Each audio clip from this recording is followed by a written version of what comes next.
శ్రీమాత్రే నమః. ఈరోజు వీడియోలో నేను మనకు కోరికలు తీరాలి అంటే దేవుని ఏ విధంగా పూజించాలి? అంటే దేవుని ఏ విధంగా పూజిస్తే మన కోరికలు నెరవేరుస్తాడు? ఎప్పుడు మనల్ని రక్షిస్తాడు? అంటే మనం ఏ విధంగా ఉండాలి?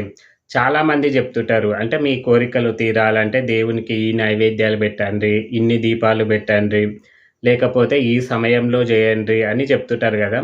అయితే నిజంగా దేవుడు అవన్నీ ఇష్టపడతాడా? అంటే మన కోరికలు తీరాలంటే దేవుడు అంటే ఈ సమయంలో జేయాలి, లేదు నాకు ఈ నైవేద్యాలు బెట్టాలి, నాకు ఈ పండ్లు తేవాలి, ఈ పుష్పాలు బెట్టాలి అని నిజంగా దేవుడు అవన్నీ కోరుతాడా? అవన్నీ పెడితేనే మన కోరికలు తీరుస్తాడా? అవన్నీ పెట్టకపోతే మన కోరికలు తీర్చడా? అనేది చాలా మందికి డౌట్ ఉంటది. అంటే అందరూ ఇక్కడే కన్‌ఫ్యూజ్ అవుతుంటారు. ఎందుకంటే మనం ఏదో ఒక కోరిక తీరుస్తాం. అసలు మనం మానవులమన్నాక, మనిషి అయినాక ఏదో ఒక కోరిక ఖచ్చితంగా ఉంటుంది. ఎన్ని డబ్బులు ఉన్నవాడికన్నా, లేనివానికన్నా కోరిక అనేవి వస్తూనే ఉంటాయి గదా! అయితే ఆ కోరిక ఎలాంటిది అనేది మనం జూసుకోవాలి. అదేవిధంగా మనము ఒక కోరిక కోరుతున్నాము అంటే, అది మన వల్ల అవుతదా? లేకపోతే కాదా అనేది గూడంగా జూసుకోవాలి. ఎందుకంటే నాకు 10,00,000 గావాలి, నాకు 10,00,000 దొరికితే బాగుండు అని ఒక కోరిక కోరినక మనం దేవుని పూజిస్తాం. 10,00,000 ఏ విధంగా దొరుకుతాయి? ఎక్కడి నుంచి వస్తాయి? మనం ఏం జేస్తున్నాము? ఇవన్నీ చూసుకోవాలి. ఏది జూసుకోకుండా దేవుడిని మనం ఏదో మన ఇష్టమొచ్చిన కోరికలు కోరి అవి తీరకపోతే దేవుడు నా కోరిక తీరలే. నేనింత జేషినా, ఇన్ని పూజలు జేషినా, ఇన్ని వ్రతాలు జేషినా అయినా తీరలేదు అంటే మనకు మనం ఒక కోరిక కోరుతున్నాము అంటే, మనకు ఆ కోరిక కోరే అర్హత మనకు ఉందా? లేదా? అనేది గూడంగా మనం జూసుకోవాలి. ఏదైనా మన చేతిలోనే ఉంటది. దేవుడి చేతిలో ఏది లేదు. మనము 75% మనం కష్టపడితే, 25% మాత్రమే దేవుడు మనకు సహాయం జేస్తాడు. అంతేగాని మనం ఏది చెయ్యకుండా దేవుడే మొత్తం జేస్తాడనుకోవడం చాలా పొరపాటు. 75% మనము కష్టపడాలి. ఏ కోరిక కోరుతున్నామో ఆ కోరికకు మనము 75% మనం కష్టపడితే 25% దేవుడు దానికి మనకు తోడైతాడు. తోడై ఎక్కడి నుంచైనా ఇబ్బందులొస్తే అవి తొలగించి ఎందుకంటే కొన్ని మనం తెలుసుకోలేకుంటాం గదా! మన ఎనికిలనే వెన్నుపోటు పొడిచే వాళ్ళుంటారు గదా! వాళ్ళని మనం గ్రహించలేం గదా! అది దేవుడు గ్రహిస్తాడు గాబట్టి అలాంటివన్నీ తొలగిస్తాడనమాట. అంటే మనం కష్టపడుతున్న దాంట్లో మనకు తెలియనివి ఏమన్నా జరుగుతుంటే, ఎవరైనా మనకి ఈ సమస్యలు సృష్టిస్తుంటే వాళ్ళను తొలగించడానికే మనకు దేవుడు సహాయపడతాడు గానీ, మనం జేసే ప్రయత్నంలో దేవుడనేది సహాయపడడు. మనమే ప్రయత్నించుకోవాలి. ఫస్ట్ ఇది జూసుకోవాలి. ఎందుకంటే చాలామంది అంటుంటారు, మేము ఇన్ని పూజలు జేస్తున్నాము, రోజు దీపారాధన జేస్తాము, దేవుడికి ఇష్టమైన నైవేద్యాలు బెడతాము, ఇష్టమైన పూలు బెడతాము. ఇవన్నీ బెట్టినా మేము ఏదనుకున్నా నెరవేరట్లేదు. అసలు దేవుడు ఉన్నాడా? లేడా? అనేది గూడా చాలా మందికి డౌటొస్తుంటది గదా! నిజానికి దేవుడు నాకు ఇది ఇష్టము అని చెప్తున్నాడంటే అతను దేవుడే గాదు. చాలామంది నేను వింటున్నాను. పెద్ద పెద్ద గురువు పొజిషన్‌లో ఉన్నవాళ్ళు గూడంగా జెప్తుంటారు. దేవుడికి ఈ నైవేద్యం అంటే చాలా ఇష్టము. ఈ పూలంటే ఇష్టము అంటుంటారు గదా! అది చాలా మూఢనమ్మకం. అంటే దేవుడు గూడంగా నాకు ఇది ఇష్టం, పలానాది ఇష్టము అని కోరుతున్నాడు అంటే అతను దేవుడెలా అయితాడు? మనం ఏమనుకుంటాము? సృష్టి మొత్తము దేవుడే అంటాం. అంటే సృష్టిలో ఏదైనా సరే మనము దైవ స్వరూపంగానే జూస్తాం గదా! మళ్ళీ అలాంటప్పుడు దేవుడు నాకు ఈ నైవేద్యం ఇష్టము, ఈ పువ్వు ఇష్టము, ఈ చెట్టు ఇష్టము, ఈ ఆకులు ఇష్టము అంటాడా? అట్లా అంటున్నాడంటే దేవుడు గూడంగా మనిషే. దేవుడు గాదు. దేవుడు గూడంగా మన ఆశ కోరుతున్నాడు. అంటే ఆశాజీవి అన్నమాట. దేవుడు ఎప్పుడు ఇవన్నీ కోరడు. దయచేసి ఇలాంటి వాటిని నమ్మకండి. ఎందుకంటే వీళ్ళు ఇలా చెప్తున్నారు గాబట్టే అందరూ మన హిందువులో మత మార్పిడి జేయడానికి సిద్ధమవుతున్నారనమాట. అవును. ఇప్పుడు మీ దేవుని పూజించాలంటే ఇన్ని జెయ్యాలి. ఇన్ని పూలు, ఆకులు ఇవిష్టమంటాడు, అవిష్టమంటారు. మా మతంలో ఏవి ఉండవు అని జెప్తుంటారు. అని మన హిందూ మతంని మార్చడానికి అందరూ ట్రై జేస్తుంటారనమాట. పొరపాటున ఇలాంటివి ఎప్పుడూ నమ్మకండి. మన హిందూ సంప్రదాయం ప్రకారము దేవుడికి ఇది ఇష్టమనేది ఎక్కడా లేదు. సర్వము, సర్వము ఆయనవే. చెట్టు, పుట్ట, చీమ, జీవి మొత్తం ఏదైనా సరే ఆయన ఆధీనంలోనే ఉంటవి. ఆయనకి ఇది ఇష్టం అనేది దేవుడికి ఇష్టమైనది ఫస్ట్ మన మనసు. దేవుడేం జేస్తాడు, నువ్వు ఏం పెట్టావని మనం పూజలో గూర్చుంటాం. పూజలో గూర్చున్నప్పుడు దేవుడు నాకు పండ్లు బెట్టిండ్రా, లేకపోతే నైవేద్యాలు బెట్టిండ్రా, లేకపోతే నాకిష్టమైన ఆకులా, పూలా ఇవన్నీ జూడడు. ఫస్ట్ నీ మనసు ఎక్కడ ఉంది?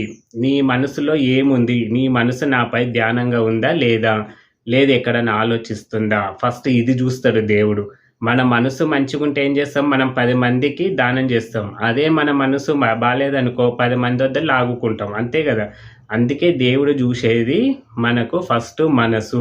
నీ మనసు ప్రశాంతంగా ఉండి, నీ మనసులో ఎప్పుడు దేవుని దలుచుకుంటుండి, నువ్వు 10 మందికి సహాయం జేస్తూ ఉన్నావనుకో, ఉన్న దాంట్లో నువ్వు తృప్తిగా ఉన్నావనుకో, నీవు దేవుడిని ఏ విధంగా పూజించనంత అవసరమే లేదు. దేవుడే నీ ఎంబడి బడతాడనమాట.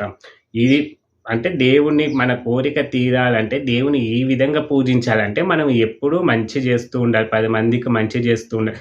ఇగో మన వల్ల ఒకరు బాధపడకున్నా పర్వాలేదు గానీ ఒకరికి ఇప్పుడు 10 మంది ఉంటారనుకోండి.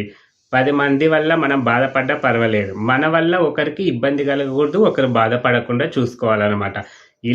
ఇలా చేస్తేనే మనం ఏ పూజ చేసినా మన మనసు దేవునిపై లగ్నం చేసుకోవాలి. ఆయనకి ఇది పెట్టాలి, అది పెట్టాలి. ఇవన్నీ మూఢనమ్మకాలు. ఇవన్నీ ఏవి లేవు. దేవునికి పెట్టాల్సింది ఏంటిది? ఒక పువ్వు. మనం పూజలో కూర్చున్నాము అంటే ఇంట్లో పూజ చేస్తుంటాం కదా! పూజ చేసినప్పుడు మనం దేవుని ముందు ఒక దీపము, ఒక పువ్వు పెట్టి చాలు. ఇష్టముంటే ఒక అరటిపండు అది కూడా ఏదో నైవేద్యం పెట్టాలన్న మన తృప్తి కోసం పెడతాం గానీ, ఆయన నువ్వు నీకు పెట్టలేదు, నేను నీ కోరిక తీరను అని అన్నాడాయన. దీపం గూడా ఎందుకు పెడుతున్నాము? మన ఇంట్లో దీపం అనేదేంటిది? వెలుతురు గదా! అంటే మన చీకట్ల నుంచి బయటపడాలి. మన జీవితంలో వెలుతురు అనేది రావాలి అని అంటే మనము మన మనసులో, మన బుద్ధిలో ఉన్న చెడు లక్షణాలన్నీ తొలగించాలి. మంచి లక్షణాలన్నీ రాడానికి మనం దీపం పెడుతున్నాం. పువ్వేంటికి? పువ్వు గూడంగా మన సంతోషానికి. ఇప్పుడు కొన్ని పూలను చూస్తే ఏమనిపిస్తది మనకు? ఎంత బాగుందని మనసు చాలా ప్రశాంతంగా ఉంటది గదా! అందుకోసము పువ్వు పెడుతున్నాము అక్కడ. అంతే. మనము దేవుని దిక్కు చూస్తూ ఉండాలి. అంతేగాని చాలామంది ఇంట్లో గూడంగా దేవుణ్ణి అంటే ఇంట్లో గూడంగా సరే గుడిలోకి వెళ్ళిందాడే దేవుడిని చూడంగానే మన పాపాలు, మనం చేసినవి ఏవో గుర్తుకొస్తాయని కండ్లు మూసుకుంటాం గదా! ఇంట్లో కండ్లు మూసుకోని అవసరం గూడంగా లేదు. గుడిలో గూడంగా కండ్లు మూసుకోదు. దైవ దర్శనము అంటేనే కళ్ళు తెరిచి చూడడము. అంటే మనం ఇంట్లో ఉన్న పూజా మందిరంలో ఉన్నంత సేపు కళ్ళు మూసుకోకుండా దేవుని ఒకవేళ మీరు ధ్యానానికి కూర్చుంటే వేరు గానీ, పూజ చేస్తున్నప్పుడు దేవుడు మీకు చూస్తూ ఉండాలి. సపోజ్ ఒక ఎగ్జాంపుల్ చెప్తా చూడు. దేవుడు మనకు అంటే కనికరించాలంటే ఏం జేయాలంటే, ఇప్పుడు ఒక వ్యక్తి ఉన్నాడనుకోండి. ఒక వ్యక్తి దగ్గర మనకు అంటే రాజకీయ నాయకులో లేకపోతే ఎవరైనా గవర్నమెంట్ ఆఫీస్‌లోనో ఏదో మనకు ఒక వ్యక్తి వల్ల మనకు అవసరం ఉంది. మనం ఏం చేస్తాము? ఆ వ్యక్తిని ఎప్పుడు మనం కలుస్తుంటామా లేదా? అంటే ఆ వ్యక్తి దగ్గర మనకు పని ఉంది గాబట్టి, ఆ వ్యక్తి దగ్గర పలకరించడము, ఆ వ్యక్తి అంటే ఎక్కడన్నా కనిపిస్తే పలకరించడము, లేకపోతే మనమే వెళ్ళడం. మనం ఇంక ఎప్పుడు ఆయన చుట్టే తిరుగుతుంటాం. అంటే మన పని అయిపోయేంత వరకు ఆయననే పలవరిస్తుంటాం, ఆయననే తిరుగుతుంటాము, ఆయనకేం కావాలన్నా చేస్తుంటాము. ఇవన్నీ చేస్తుంటాం కదా! దేవుని గూడంగా అంతే. మన కోరిక తీరాలి అంటే మనం గూడంగా గుడికి వెళ్ళాలి. మళ్ళా గుడికి వెళ్ళాలి, ఇంట్లో పూజ జేసుకోవాలి. కానీ మనం చేసే పద్ధతి ఏ విధంగా చేసుకోవాలి? నువ్వు కొబ్బరికాయ కొట్టినవా, పూలు పెట్టినవా, ఇవన్నీ పెట్టినా అవన్నీ శుద్ధ దండుగా. అవన్నీ దేవుడు చూడడు. దేవుడు చూసేది మన మనస్సు ఒక్కటే. ఇది బాగా గుర్తుపెట్టుకోండి. ఎందుకంటే చాలామంది చెప్పే పొరపాటు ఏందంటే ఇదే. దేవుడికి ఇది ఇష్టము, అది ఇష్టము, ఇది పెట్టండి, అది పెట్టండి, ఇది తక్కువ కాకూడదు, అది తక్కువ కాకూడదు అని చెప్తుంటారు గదా! ఇవన్నీ నమ్మకండి. దేవుడికి ఇష్టమనేది ఏది ఉండదు. దేవుడికి ఇష్టమైనది మన మనసు. ఫస్ట్ మన మనసు దేవుడిపై నిమగ్నం అయ్యిందా లేదా చూసుకోండి. మన కోరికలు ఖచ్చితంగా తీరుతవి. మన వల్ల మనము 50% దాని గురించి ఒక్కొక్కసారి మనం మంచిగా ఉండి, మనం 25% కష్టపడ్డా 75% దేవుడు తీసుకుంటాడు. ఎప్పుడు మనం మంచిగా ఉండి, మనం ఎప్పుడు దేవుని నామస్మరణ చేస్తూ, 10 మందికి సహాయం చేస్తూ చేస్తున్నామనుకో, మనకు తెలవకుండా ఏదో ఒకటి ఆపదొచ్చి మన మీద పడతది. అది మనకు తెలవకుండా వచ్చింది గదా! అలాంటివి దేవుడే తీసుకొని దాన్ని తొలగిస్తాడనమాట. అంటే అలాంటి స్టేజ్‌కి మనము రావాలే. మనం 25% కష్టపడ్డా 75% దేవుడు మనని కరకరించాలి అంటే, మనం దేవుణ్ణి ఎప్పుడు నామస్మరణ చేస్తూ ఉండాలి. 10 మందికి సహాయం చేస్తూ ఉండాలి. మన వల్ల ఒకరికి ఇబ్బంది రాకుండా ఉండాలి. ఇవి చూస్తే చాలు. అంతేగాని దేవుడికి ఇది ఇష్టము, అది ఇష్టమని ఎందుకంటే చాలామంది గురువులు చెప్తుంటారు. నేను ఎంతోమంది గురువులను చూసిన నేను. అయితే వాళ్ళు ఫస్ట్ చెప్పేది ఇదే.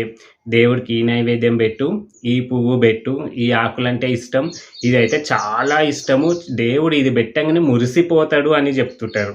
మళ్ళీ పెట్టినప్పుడు దేవునికి అది పెట్టినా మన కోరికలు తీరాలి కదా! మళ్ళీ ఎందుకు తీరుతలేవు అంటే మనం రిటర్న్ వాళ్ళని అడగలేము కాబట్టి. మీరు మీరు నిజంగా మీరు ఎప్పుడే గాని ఒక గురువు నమ్మింటే వాళ్ళు చెప్పినట్లు చేసిండ్రనుకోండి, మీకు తీరక లేకపోతే మీరు ఎంబడే ఆ గురువుని ప్రశ్నించండి. ఏం చెప్తాడో జూడండి.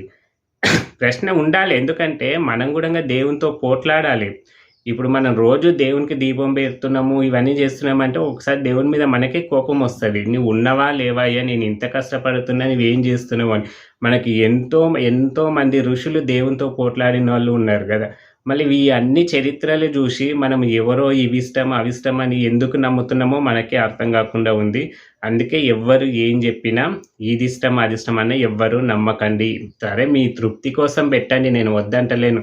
దేవుడికి అంటే మనకు తృప్తి కావడానికే దేవునికి ఈ నైవేద్యాలు, పూలు, పండ్లు ఇవన్నీ పెడతాం గానీ, దేవుడు అవి నాకు ఇష్టమని ఎక్కడ చెప్పలేదు. ఏ పురాణంలో గూడంగా లేదనమాట. వీటిని నమ్మకండి. మన కోరికలు నెరవేరాలంటే ఫస్ట్ మనము ఆ కోరిక నాకు తగ్గట్లు ఇప్పుడు బీదవాడుంటాడు. బీదవాడు నేను ఎంబడే కోటీశ్వరుని గావాలంటే కాడు గదా! నేను కోటీశ్వరుని గావాలి అని పూజ చేస్తే అది కుదరని సమస్య. అంటే దాని యొక్క అర్హత నీకు ఉందా? లేదా? అనేది గూడా మనం చూసుకోవాలి గదా! ఊకనే నేను కోటీశ్వరుని గావాలంటే కాము గదా! ఎన్ని పూజలు చేసినా, ఎన్ని హోమాలు, వ్రతాలు అతను చేసినా గానీ వేస్టే గదా! అతనికి అయ్యే టైం ఉంటే అయితది. అంతవరకు ఓపిక పట్టాలి. ఆ ఓపిక వచ్చినప్పుడు ఒకవేళ మన రాతల్లో ఉంటే అవుతాము. కానీ మనం దాన్ని ట్రై చేయకూడదు గదా! మనం కోరిన కోరిక గూడంగా మనకిది సాధ్యం అయితదా? లేకపోతే కాదా? అనేది గూడంగా చూసుకోవాలి. చూసుకొని మన వల్ల అవుతది అంటే దానికి మనం ప్రయత్నం జేయాలి. దానికోసం మనము దైవానుగ్రహం తీసుకుంటే మనం ఎప్పుడైనా సక్సెస్ అవుతామన్నమాట.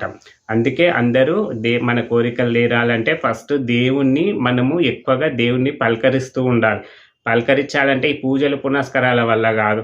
ఎప్పుడు గుడికి వెళ్ళినామంటే దేవుడిని చూడడము, ఇంట్లో ఉన్నామంటే ఏదో కొద్దిసేపు దేవుని దిక్కు చూసి మాట్లాడడము, దేవునికి చెప్పుకోవడము, వీటిపైన దృష్టి పెట్టండి. అంతేగాని పూలు, పండ్లు, ఆకులు వీటి మీద దృష్టి ఎప్పుడు పెట్టకండి.